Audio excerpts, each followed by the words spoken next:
And this is obviously a chance for all of the main members of that main ruling party to come together and to discuss the direction that their party should take.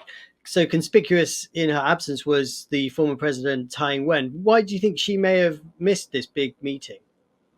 Well, there's some speculation on this, but most of it seems to be centered on she just isn't that interested. She's never really liked the whole faction system, and that's really getting ugly right now. But most of the reports basically had her quotas saying something to the effect that she just is not that interested.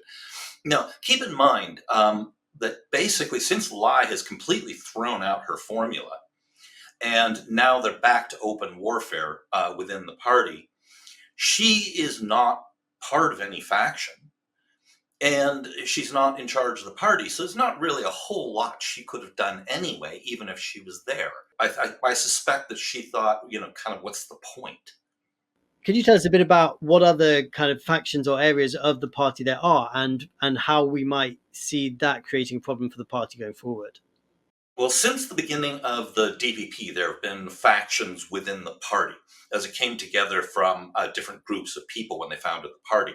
Initially, they were a lot more ideological in their nature. I think it's more now about power and patronage and getting plum positions within the party and government and plum positions in state-owned enterprises when they're in power. They battled it out, and it got really quite ugly in the 90s and 2000s. And their infighting would play out in the press, and so it was kind of embarrassing for the party, and it made the party look very disunified. And given that we are witnessing this infighting, these different factions, and it often plays out kind of quite nastily in the media here, would you say that the ruling Democratic Progressive Party is a healthy political party? It's quite concerning that Lai is consolidating so much power in New Tide members and his loyalists from Tainan. I pointed out two risks, one of which has come to pass, which is that the factions are now openly fighting with each other.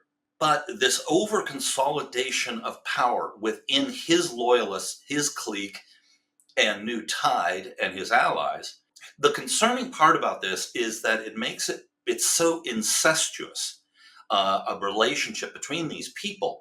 And keep in mind, the factions are kind of quasi in the open, quasi secret organizations.